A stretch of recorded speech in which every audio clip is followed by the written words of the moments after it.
She was 26 years old, sitting alone in a hospital waiting room, holding a tiny knitted hat in both hands. Her son had been born 3 weeks early. His father had been gone for 3 weeks before that. The two things happened so close together that for a long time she couldn't think about one without thinking about the other. The hat was pale yellow. A nurse had given it to her. She kept folding it, unfolding it, folding it again. Not because she was nervous.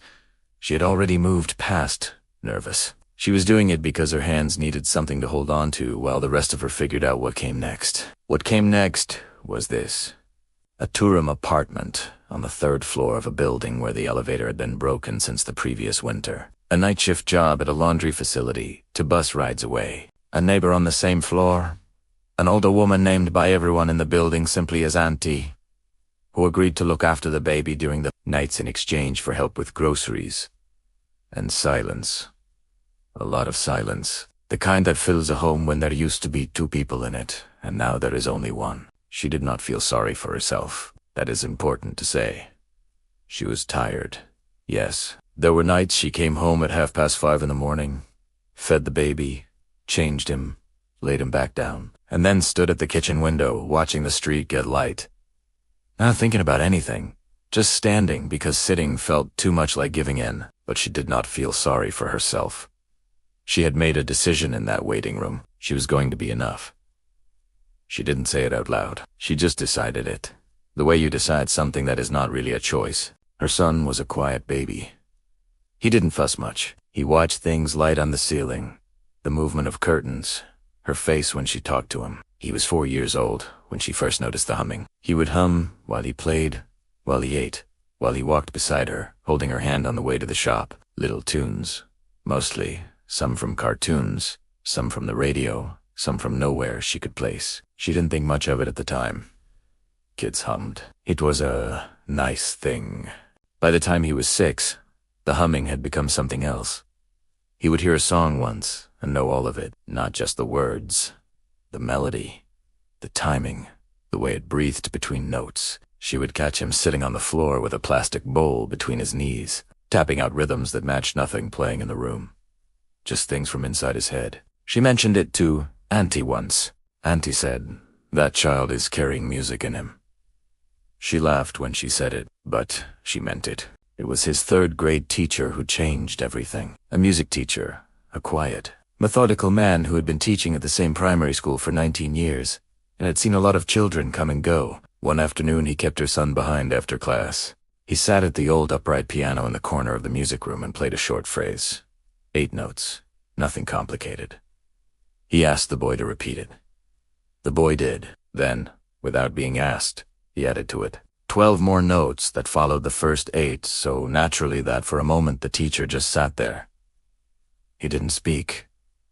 He played the phrase again. The boy added something different this time. Just as good, just as natural, like he was answering a question in a language he had always known. The teacher called her at work that evening. She almost didn't answer. When he told her what had happened, she was standing in the break room with a mop still in her hand, and she didn't move for what felt like a full minute. She said, "Are you sure?" He said he was sure. She said she would think about it. She thanked him and hung up. Then she stood there a while longer with the mop in her hand, looking at the floor. She was not the kind of person who let herself get swept up in things. She had learned, through experience, that hope without a plan was just another way to get hurt, so she didn't rush. She asked questions. She talked to other parents. She looked up what private music lessons cost and felt her stomach tighten at the numbers. She looked at her bank account and then looked at the numbers again. She thought about it for 3 weeks before she made any decision at all. What she decided was this. She would sell her car. It was old, barely reliable anyway, and she had been putting off repairs for over a year. The money it brought in was not a lot, but it was enough to cover lessons for 12 months if she was careful. She arranged it on a Tuesday, transferred the money on a Wednesday, and booked the first lesson for the following Saturday. She told her son that he was going to learn the piano. He looked up at her and said, "I already know some of it." She said, "I know. Now you're going to learn the rest." She never told him about the car. She took 2 buses to work for the next 4 years. And never mentioned it. This is the kind of thing that doesn't come out until much later, if it comes out at all. She didn't do it for recognition. She did it because it was what needed doing, and she was the only one there to do it. It was good. Better than good, actually. But she didn't know that yet, because she had no frame of reference. She just knew that the piano teacher, a serious woman who rarely complimented anyone, started running over their allotted time every week. She knew that her son stopped watching cartoons in the evenings and started sitting instead at the small keyboard she had bought secondhand, playing the same passages over and over, not out of frustration, but out of what looked, even at age 9, like genuine devotion. She knew that something was happening, even if she couldn't name the size of it. The first recital was in a church hall, folding chairs, a wobbly table with squash and biscuits, a few parents holding phones up at odd angles. Her son was the fourth to perform. He sat at the piano and he played, and the room went quiet in a way that rooms do not usually go quiet at children's recitals. Not politely quiet. Actually, quiet. Like everyone had stopped thinking about their own things and was just listening. She was sitting near the back. She always sat near the back in case she got a call from work, and she watched her son's hands move over the keys and felt something in her chest she did not have a word for. Not pride exactly, though it was that too. Something older than pride. Something that felt like proof.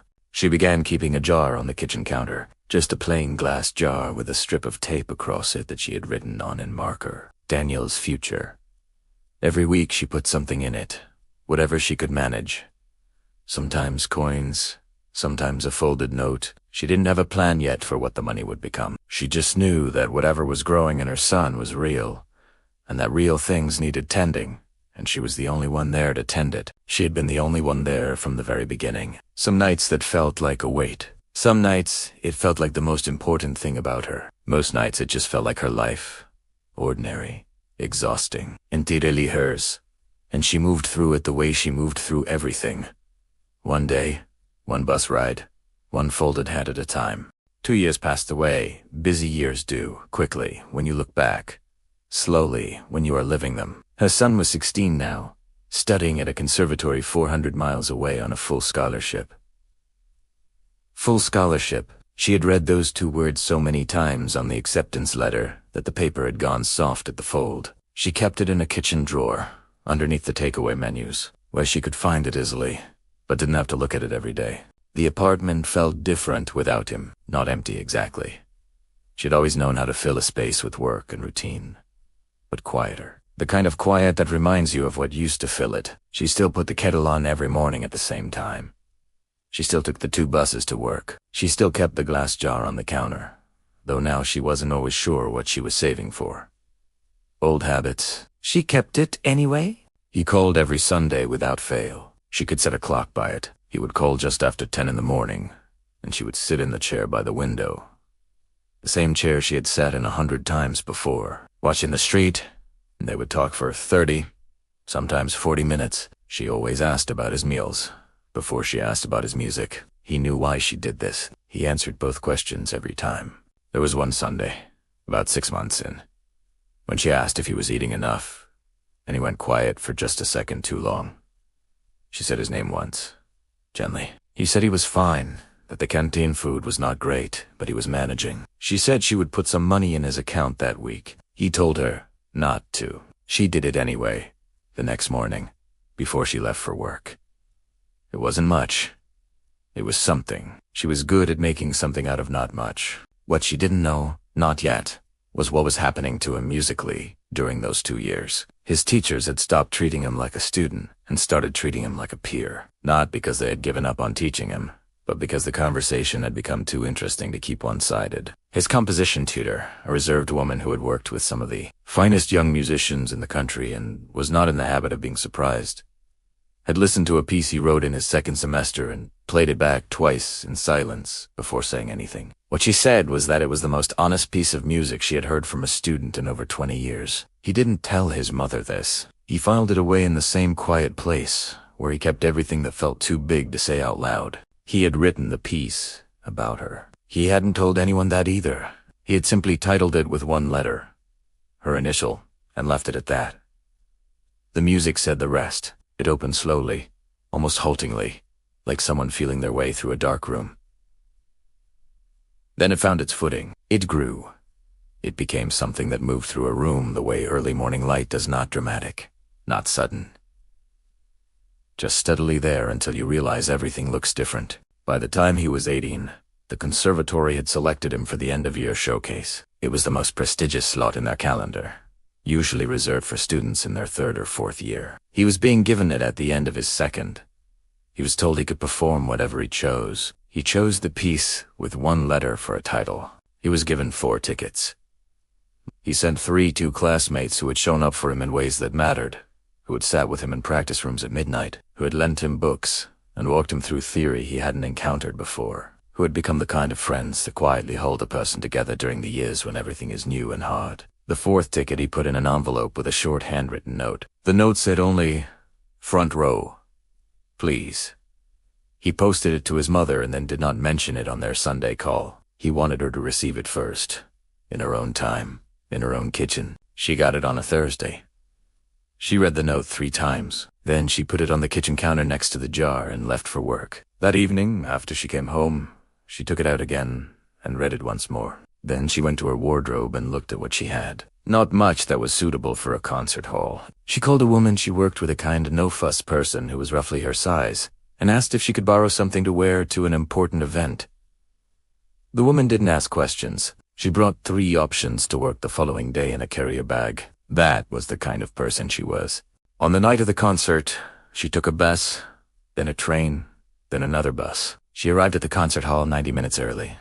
The doors weren't open yet. She sat on a bench outside, with a small bag on her lap, eating a sandwich she had packed from home, watching other families arrive in cars. She watched fathers help mothers out of passenger seats. She watched grandparents walk slowly up the steps. She watched groups of young people in good clothes laughing at something on someone's phone. She watched all of it without any particular feeling. She was just a woman on a bench eating a sandwich, waiting for the doors to open so she could go and sit in the front row for the first time in her life. When the hall filled up, she sat very still. The seat beside her was empty. The seats to the left and right of that one were full of people who had come in groups, who leaned into each other to whisper, who had programs on their laps and new names in the printed notes. She didn't know any names. She didn't have a program. She just sat with her bag on her knees and her hands folded on top of it and waited. The lights went down. He walked onto the stage. She saw him before he sat, before he had even reached the piano, and something in her went completely still, not tense. Still. The way a held breath is still. He was tall now, taller than she had last seen him, and he moved across that stage like someone who had a right to be there, which he did, which he had earned through every early morning and every late night and every Sunday. Home call in between. He sat at the piano. He looked out at the audience for a moment. She was in the front row. She was the only one sitting alone. He found her. Of course, he found her. He had been finding her in the back of rooms his whole life. This time she was in the front, and when their eyes met, neither of them moved for just a second. Then he turned to the keys, and he began to play. The piece opened slowly, that same careful feeling at Swartruth. Opening. The hall was completely quiet. She'd recognized something in it, not the notes themselves. She had never heard this piece before, but something underneath the notes. Something that felt like her own life being played back to her in a language she hadn't known existed but somehow understood perfectly. Her hands stayed folded in her lap. Her eyes stayed open. The music moved through the room and she let it. When it ended, the hall came back to life. People stood. Some of them were crying and didn't seem to know why. She stayed seated for a moment, just breathing. And then she stood too because it was the right thing to do, and she'd always known how to do the right thing even when it cost her something. He stood up from the bench. He looked at the audience. Then he did something no one in the room was expecting. He walked off the stage, came down the side steps, moved through the aisle, and stopped in front of her. He didn't say anything. He took both her hands in his. She looked at her son, this person she had carried home from a hospital alone, had raised in a two-room apartment, had sold a car for, had taken 2 buses for every day for 4 years, without saying a word, and she finally let herself cry. Not from sadness, from arrival, from the feeling of having walked a very long road and finding that you have, at last, reached the place you were always going. Several people in the audience didn't understand what they were watching. Several others understood it completely. The ones who understood it were the ones who had also, at some point in their lives, been the only one in the room.